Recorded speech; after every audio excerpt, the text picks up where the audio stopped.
On est quand même passé d'un Ryan Cherki qui était un joueur de City Stade à quelqu'un qui est pas le futur Zizou, mais qui se rapproche d'un très grand joueur.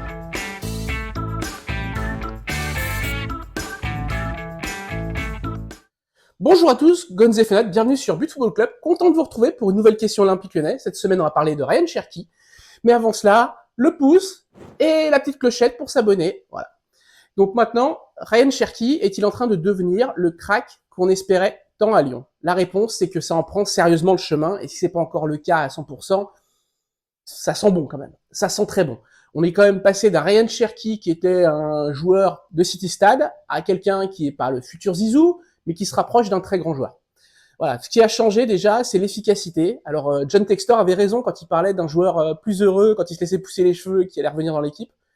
On sent un joueur épanoui, on sent que le Loft l'a transformé, on sent qu'il a compris que pour sa carrière, il avait besoin de briller à Lyon et que pour briller à Lyon, il fallait qu'il ait des statistiques. Et c'est en train de changer. Les stats, il les a. Ça fait 6 matchs qu'il a repris avec l'équipe, 5 victoires. Sur ces 6 matchs, il y a 2 buts, 3 pas décisifs à tous les matchs, parce qu'il a aussi créé des situations clés qui ont amené des buts.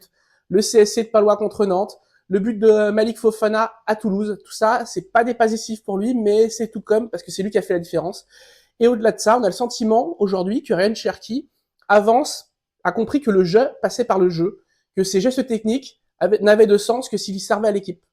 Et on l'a pu le voir contre Nantes quand il fait son double contact avec les pieds pour créer la situation de Tolisso, ou face au Havre, où il fait son coup du foulard assez magnifique, qui donne encore une situation incroyable à Lyon. À chaque fois, c'est le geste juste au moment de le faire. Ça surprend tout le monde parce que personne s'attend à ce qu'il fasse ça. On est en train de voir le joueur pour qui on a envie de payer sa place, le vrai joueur de football.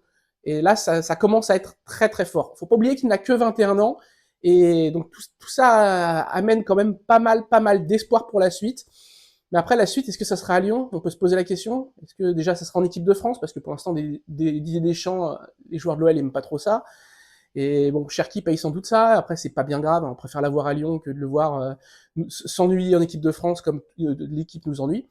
Mais voilà, en tout cas, l'avenir de Cherki, c'est forcément en pointillé parce que l'hiver prochain, Thiago Almada va arriver de Botafogo, qu'il faudra lui faire une place, parce qu'on le sait aussi, l'OL ne fermera pas la porte à un départ de Cherki. C'était un peu dans l'accord de sa prolongation jusqu'en 2026, tu prolonges d'un an, mais on ouvre la porte dès que la porte est ouvrable. Cet hiver, s'il continue à ce rythme-là, il y aura des très gros clubs dessus, et c'est pas parce que la mère de Kylian Mbappé le gère que ça va lui fermer des portes. Peut-être celle du PSG, oui, mais c'est pas grave. Et là, il y aura vraiment de très grands clubs. Là, ça sera plus Fulham, ça sera plus des clubs de seconde zone en Angleterre qui le regarderont s'il continue sur cette dynamique actuelle. Et c'est tout ce qu'on souhaite à l'OL, parce que mine de rien, un Cherki comme ça, bah, ça porte l'équipe aujourd'hui. Clairement. Voilà, c'est tout pour cette semaine. À la semaine prochaine pour une nouvelle vidéo Olympique Lyonnais. D'ici là, n'hésitez pas à commenter, à donner votre avis sur Ryan Cherki, et on le lira avec attention. Ciao!